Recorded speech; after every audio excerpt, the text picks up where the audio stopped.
మీరెవరో? ఆడవాళ్లతోనా మీ చెర్లటాలు? నోరు లేని జంతువుల మీదనా మీ ప్రతాపాలు?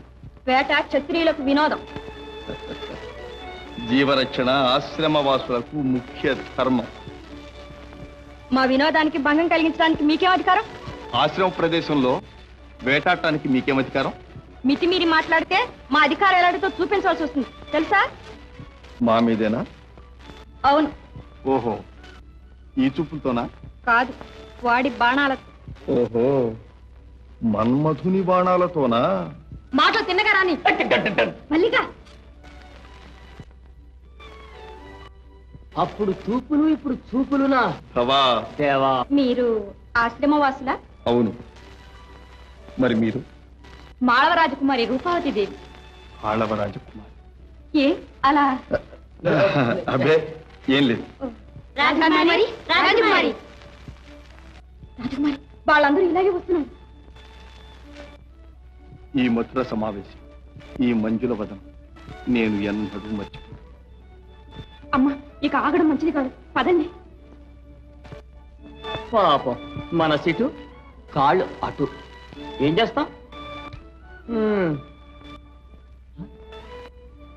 నువ్వు అంతేనా? రావయ్యా రా. అటు కాదయ్యా ఇటు.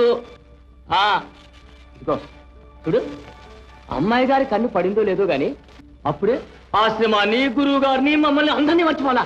ఊరుకోరా ధవా. ఇదిగో నిన్నేనయ్యా. ఒట్టి చేతులతో పెడితే అలాగయ్యా. నాగు మల్లెలు.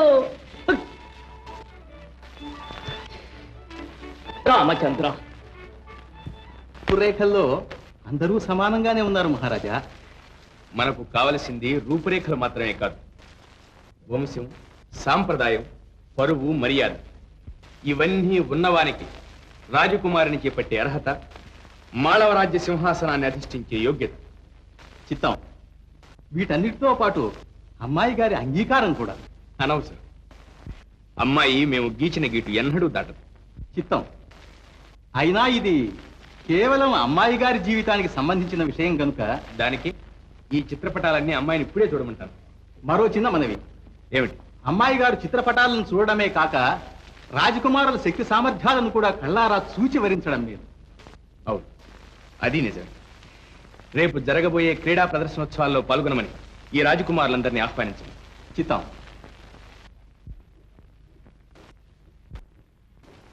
రాజకుమారి, రాజకుమారి, మహారాజులం గారు.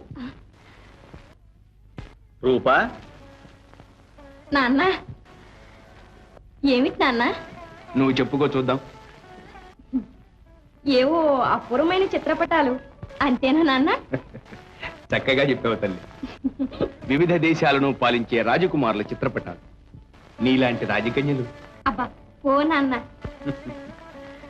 అలా సిగ్గుపడితే ఎలా తల్లి? ఇంకా ఎంతకాలం నన్ను ఈ రాజ్యభారం వహించమంటావు? ఇంకా నువ్వు వివాహం చేసుకుని ఆనందంగా ఉంటే చూసి సంతోషించడం కన్నా నాకు కావలసిందే ఉంది తల్లి. ఇవి జాగ్రత్తగా చూచి నీ అభిప్రాయం ఏమిటో చెప్పు.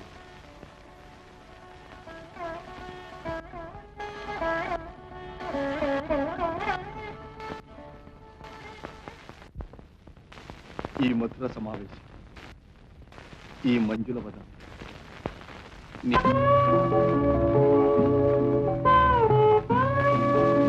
రాజకుమారి, ఈ ప్రేమ ఫలిస్తుందని ఆశిస్తున్నారా?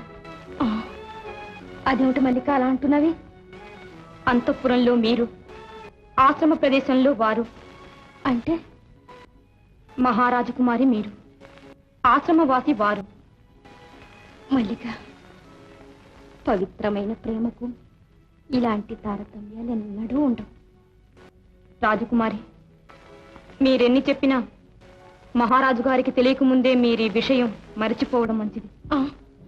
మరచిపోవడమా? అది ఈ జన్మలో జరిగే పని కాదు.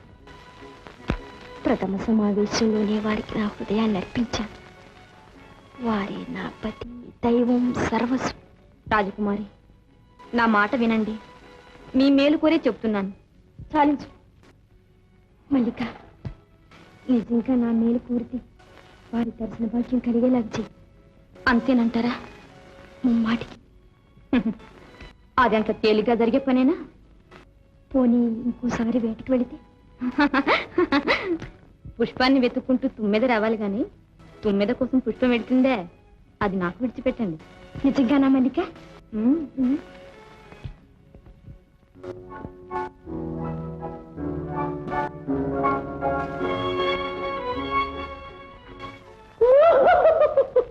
శృతి నుంచి రాగానే పడిందన్నమాట. ఏమిటది? మనసులో ఉండవలసింది మాన మీదకి ఎక్కడం దాకా వచ్చింది వచ్చింది. ఇదిగో ఇది కనుక ఇంకా ముదిరితే నీకు నేను సేవ చేయలేక చావాలి బాబు నేను.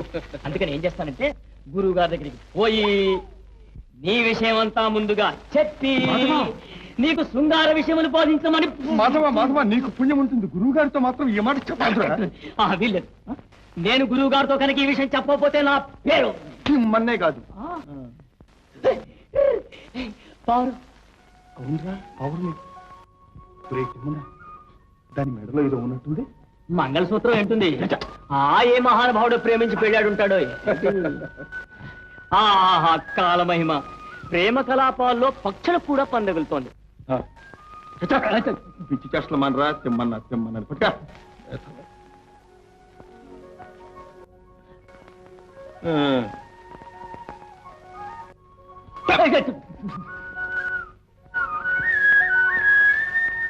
వీరకుమార నమస్కారం. ఆశ్రమంలో మీ పరాక్రమం అడవిని కాసిన వెన్నెలతో సమానం. రేపు రాజధానిలో జరగబోయే సాహస క్రీడలలో పాల్గొని విజయలక్ష్మిని చేపట్టండి. పగలు తామరలు, రాత్రి కలువలు మాటి మాటికి మిమ్మల్నే జ్ఞాపకం చేస్తున్నాయి. ఓహో అక్కడి నుంచి వచ్చిందన్నమాట. చంద్ర ఆ క్రిందని మల్లికేమైనా రాసిందేమో చూడు. మల్లిక సరే. ఇదిగో నీ ముఖం రాసింది. అవమానం. మల్లిక నిన్నేం చేస్తాను చూడు. మాధవ నీ ప్రగల్భాలు చాలు గాని గురువు గారి దగ్గరకు వెళ్ళి పాఠం నేర్చు.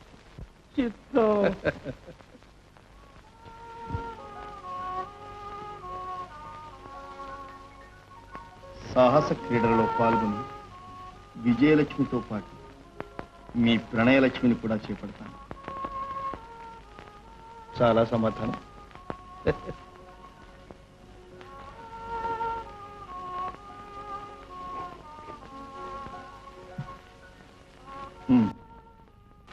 దిగు.